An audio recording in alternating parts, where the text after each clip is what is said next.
Hello বন্ধুরা, আবারও চলে এসেছি আমার ছাদ বাগানে। আর আজকে এমন কথা শেয়ার করব যেগুলো আপনাদের খুব কাজে লাগবে। তো চলুন, সিম্পল স্যাটের নতুন একটি পর্বে সবাইকে অনেক অনেক স্বাগত জানিয়ে শুরু করছি বন্ধুরা। আর আজকে একটু মেঘলা ওয়েদার, তেমন রৌদ্র নেই, ওয়েট করছিলাম রৌদ্রের জন্য, না হলে ছবিটা ভালো আসে না। যাই হোক বন্ধুরা, আশা করি সবাই ভালো আছেন, সুস্থ আছেন। আমি তো ঝুড়ি নিয়ে চলে এসেছি, কিছু জিনিস তুলবো, লাগবে। এই যে বিনস, অ্যাকচুয়াল বিনসের জন্যই আমি চলে এসেছি। আর বিনস তুলবো, আর কিছু জিনিস তুলবো যেগুলো না তুললে হবে না, কারণ মাছি পোকায় প্রচণ্ড অসুবিধা করছে, সব নষ্ট করে দিচ্ছে, ছিদ্র করে করে সব, লাউ থেকে শুরু করে সমস্ত কিছু নষ্ট করে দিচ্ছে। আর বন্ধুরা, ভুল থেকেই আমরা শিখি। তো আজকে আমি কি ভুল করেছি আর সেগুলোকে কি করে রিকভার করবে, তার উপরে ভিডিওটা। আশা করছি পুরোটা দেখলে আপনাদের খুব ভালো লাগবে। তো চলে আসুন। হ্যাঁ বন্ধুরা, এই কাঁকড়িগুলোকে মাছি পোকা সব নষ্ট করে দিচ্ছে জানেন। এই কেটে তুলে না নিলে, এখনো হয়নি কিন্তু না নিলে নষ্ট করে দিচ্ছে। এই আরও একটা আছে, দেখাচ্ছি আপনাদের। অনেক লম্বা লম্বা বড় বড় হয়।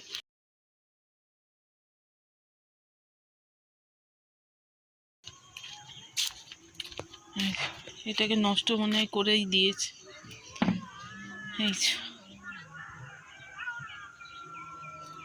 সেই যে হাতে বানিয়েছিলাম বেডগুলো প্লাস্টিক দিয়ে, তো সেইগুলো তো আছে।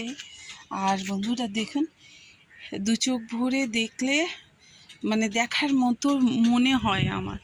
তো প্রত্যেকটা অঙ্গ প্রত্যঙ্গের লাউ ঝুলছে, কিন্তু ওই যে বললাম যে একটা ভুল করে ফেলেছি, সেটা হচ্ছে এই গাছের না অন্তত 10-12 পাতা, মানে 1 2 3 4 এরকমভাবে গুনতে হয় লম্বায়।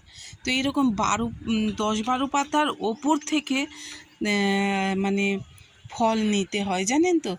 এই ভুলটা আমি করেছি, যে এটা নিচের দিক দিয়ে আমি অনেকগুলো মানে ডাল বার হয়েছিল, আমি ভাবলাম কি ফল শুদ্ধ বার হয়েছে, কাটবো, রেখে দিয়েছি, সর্বনাশ হলো। তো যাই হোক, এর গোড়ায় তো একটা বিনস গাছ দিয়েই রেখেছিলাম, আর একটু বিনসের প্রয়োজন আছে আজকে। একটু আমার বড় ছেলেটা বলছিল মা ওই ফ্রাইড রাইস খাবে, তো ঝুড়ি নিয়ে অলরেডি চলে এসেছি। সত্যি বন্ধুরা, আমার লাউ গাছটা দেখে না মনটা খারাপ হয়ে যাচ্ছে। এটা জানি লংজিভিটিটা হারিয়ে যাবে, আসলে এই যে খাদ্য সাপ্লাই দেওয়ার জন্য আর গ্রো করবে না, জানেন তো। আর ফুলগুলো ভেঙেও দিতে পারিনি সাহস করে। যাই হোক, লাউ গাছের প্রতি একটা দুর্বলতা আছে আমার, কী করা যাবে। এই ভুলটার জন্য লাউ গাছটা নষ্ট হয়ে গেল। আসুন আরও দেখাচ্ছি। এখানে তো মানে আরও বেড রেডি করে রেখেছি। আর চারা গাছ আমি আপনাদেরকে দেখাচ্ছি, চারা গাছ আমি দিয়েছিলাম, সেগুলো বার হয়েছে। শশা এই যে উকি দিচ্ছে, এইখানে আছে, একটু ঢেকে রেখেছি, নাহলে মাটির ময়েশ্চারাইজারটা নষ্ট হয়ে যাবে। এখানেও শশা আর ওই যে কাকড়ি এইসব গাছ মানে দিয়েছি। আর নতুন 2টো সদস্য এসেছে। এই একটা লেবু গাছ, লেবু অলরেডি ধরেই আছে, এখনও পটিং হয়নি। একে 7 দিন এইভাবে রাখবো, তারপরে পটিং হবে। তো এই হচ্ছে ব্যাপার স্যাপার। মানে ভুল, কিভাবে ভুল দেখুন, ভুল হচ্ছে অন্তত এই গাছটা খাবারের জন্য আরও একটু মাটির প্রয়োজন, মাটি কমের জন্য। এই দেখুন, আর লেদা পোকা সমানে খেয়ে খেয়ে 12টা বাজাচ্ছে। কি করব আর, মানে অত তো ইয়ে করা যায় না। আর এই পোকাগুলো কি হয় জানেন, মাটির মধ্যে ঢুকে যায়, ঢুকে গিয়ে রাতের বেলা চুপচাপ থাকে, আর ঠিক সময় মতো বার হয়ে আর ওই গাছগুলোকে খেয়ে নেয়। এই দেখুন, বেশ ভালোই বিনস ধরেছে। তো যে কটা তোলার মতো সেই কটা তুলে নেব। অ্যাকচুয়াল ভুলগুলো এইটাই হয়েছে। আর একটা ভুল দেখুন, এই যে ক্যারেটটা, এটাও মাটির পরিমাণে কমের জন্য এই অবস্থা। তো এই বেগুনটা না তুলে নেব, এগুলো পোকায় নষ্ট করছে। এই যে এইটা দেখুন ছোট, তবে এটা ভরপুর পরিমাণে মাটি দেওয়া হয়েছে। আর আমার ভূত জুলে কি পরিমাণে ফুল ধরেছে, কিন্তু কি জানেন তো, দুঃখের বিষয় হচ্ছে এই পাতাগুলো কুকড়ানো হয়ে যাচ্ছে, কিন্তু হয়েছে জানেন, দেখাই আপনাদেরকে। এই যে তো জুলেকিয়ার অনেক রকমের জাত আছে, লম্বা আছে, হ্যাঁ বেটে আছে, অনেক রকমের আছে। তো দেখা যাক, যতক্ষণ না খাচ্ছি ততক্ষণ স্যাটিসফ্যাকশান আসছে না যে অ্যাকচুয়াল জুলেকিয়া দিল নাকি ঠকালো আমাকে। এই যে গাছগুলো দেখি, আর এখানেও তো আছে। যাই হোক, এই বীজটা দেখুন কত বড় হয়েছে। এই যে, তো মাটির জন্য অ্যাকচুয়াল গাছ উত্তম অধম ফল দেবে, এই হচ্ছে ব্যাপার। এটা কেন জানি না একটু হলুদ হলুদ হয়ে গেছে গাছটা, জলের সমস্যার জন্য, আর একটু বোরনও লাগে। এই দেখো জুলেকিয়া গাছ। তো বন্ধুরা চলুন, এই একটা জিনিস লম্বা বেড যেটা আমরা করেছিলাম, দেখুন আপনাদের দেখাচ্ছি আমি। এই যে হ্যাঁ, তো এখানে পাতা পুতা সব শুকোচ্ছে। এই দেখুন এক একটা পালং শাক হয়েছে কীরকম। আর এই যে ধনিয়া পাতায়, এখানে কিন্তু এই একটা সাইড ধনিয়া পাতা দেওয়া হয়েছিল, আর এইখানে পালং, আর এই জায়গাটা লাল শাক। তো লাল শাক তো ভরপুর পরিমাণে হয়েছে। আর বন্ধুরা, এইখানেও একটা ভুলের গল্প বলি, যেটা থেকে আমরা শিক্ষা নিয়েছি।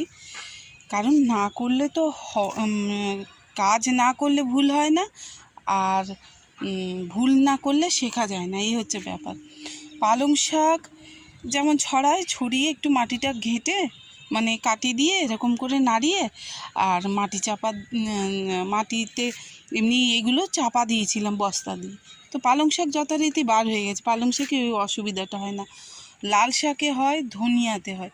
লাল শাকও এর আগের ভিডিওতে আমি তার আগের ভিডিওতে শেয়ার করেছিলাম। লাল শাক ওই মাটি আগে ভালো করে চেলে নিয়ে জল দিয়ে, তারপরে দানা দিয়ে, তার ওপরে মাটি ছড়িয়ে আবার জল দিতে হয়। এতে করে এই যে দেখুন লাল শাক কী পরিমাণে হয়েছে। আর ধনিয়া পাতায় সেটা করিনি, একটু অবহেলা করেই করা হয়েছে। ছড়িয়ে দিয়ে ধনিয়াটা তারপরে যে মাটি চাপা দেবো সেটা দেওয়া হয়নি, যার জন্য এই যে এই অবস্থা। যাই হোক, এই ভুলগুলোর জন্য অ্যাকচুয়াল আমরা মানে মোটিভেশনটা হারিয়ে ফেলি মাঝে মাঝে, মানে মন খারাপ হয়ে যায়। আর এই যে বলছিলাম না লাউ, এই দেখো এই লাউটাও আমি কেটে নেব। এই যে লাউটার এই গোড়া দিয়ে পাতা কেটেছি, কিন্তু এটা দরকার, হ্যাঁ, যাতে খাদ্যটা ভালো পায়। আর এই দেখুন মাছি পোকার ভয়ে আমি লুকিয়ে রেখেছি, আমি আপনাদেরকে দেখাই। এই লাউ গাছটা পড়েই গেছে, এই দেখছি। এই যে তো লাউটা রাখলে বাড়তো, কিন্তু গাছের দুর্দশা দেখে আর কত লাউ যে নষ্ট হয়ে গেল। এই যে দেখুন, হ্যাঁ ওই যে বললাম ভুল একটা হয়ে গেছে, এই যে কেটে নিয়ে নিলাম। এই হচ্ছে ব্যাপার, না হলে এটা আরও একটু বড় হতো। তো যাই হোক, যা হয়েছে তা অনেক ভালো হয়েছে, কেটে নিলাম। আর এই যে দেখুন এই গাছটা কিন্তু আর ভালো হবে না। তো তবুও আশায় চাষা মরে, একটুখানি দিয়ে রাখবো, দেখি ও রিকভার করে কি। হ্যাঁ, এই হচ্ছে ব্যাপার। আর আমাদের এই যে ফেরোমন ট্র্যাপের খুব দরকার। এই সময় এত মাছি পোকার উৎপাত হয়, এটা আপনাদের দাদা দেখুন ভয় দেখানোর জন্য রেখেছে। এতে কিন্তু সেই স্মেলটা নেই, মানে ফেরোমনের যে গন্ধটা থাকে সেটা নেই। আর এটা না থাকলে তো আর আসবে না, ও আর মানে মাছি পোকা আসবেই আসবে। আর এই যে দেখুন আপনাদের একটা জিনিস দেখাচ্ছি, সজনে গাছের ফুল এসেছে। তো ঝরে ঝরে কিছু পড়ে, মাঝে মাঝে কুড়াই। আর সেখানটায় এই বরবটি গাছকে যে তুলে আবার এইদিকে একটু করে ঘুরিয়ে ঘুরিয়ে দিচ্ছি। আর এই দেখুন কুমড়ো গাছের ফুল ফুটেছে, তো আজকে একটু ফুলটাও তুলে নেব। আর এই যে ঢেকে রেখে দিয়েছি, এই দেখুন এইখানে একটা কুমড়ো, এটা নষ্ট হয়ে গেল। ওই যে একটা পাতা চাপা দিয়ে রেখেছি, আর কোথায় কোথায় সব হয়েছে। এই যে ঢেকে না গাছ নষ্ট হয়ে যায় জানেন। এই জন্য গাছগুলো কি করব আমি বুঝতে পারছি না। আপনাদের দাদাকে বললাম ফেরোমন ট্র্যাপের কথা। এই দেখুন এইখানেও একটা ইটের উপরে, এই যে তো এটাকে সেই মাছি পোকার ভয় এইভাবে জাল দিয়ে চাপা চুপা দিয়ে রেখেছি। কি করা যাবে, মানে এদের হাত থেকে রেহাই পেলে তবে আমাদের মুখে যাবে, এই হচ্ছে ব্যাপার। বন্ধুরা খাবো না, কানে গুঁজবো, উল্টো দিকে হয়ে যাবে, বুঝতে পারছি না খাবো, বড়া বাজবে। তো এই হচ্ছে ভুল ভ্রান্তি, মানে এই যে ফলগুলো, মানে ফল জাতীয় জিনিস, ফল বলবো নাকি, মানে যেগুলো কুমড়ো, লাউ, এই কাঁকড়ি, শসা, এই ধরনের যে জিনিসগুলো, এতে মাছি পোকার এত উৎপাত হয়। এই কারণে ফেরোমন ট্র্যাপ না হলে আপনি মানে চোখে দেখা এই গাছে হবে, কিন্তু পারলেই দেখবেন পোকায় ভর্তি। বললাম আজকে ভুল থেকেই আপনাদেরকে আমি জানাবো। এই যে গাছটা, উচ্ছে গাছটা দেখুন, এই যে 10-12 পাতা, 1 2 3 4, আর গোড়ার দিকে একটা ছিল 5 6 7 8, হ্যাঁ 8, আর এইদিকে ধরলে মোটামুটি 12 পাতা হয়ে যাবে। এই যে 12 পাতার মধ্যে আমি ওর মাথাটাকে কেটে দিয়েছি, এতে করে অনেকটা মানে ব্রুশি হবে, ঝোপালো হবে। এই গাছগুলো যদি এখন কাটি তাহলে কিন্তু এ নষ্ট হবে, জানেন। এই ভুলটা কিন্তু করে ফেলেছি, তো এটা আমি আর করতে চাই না।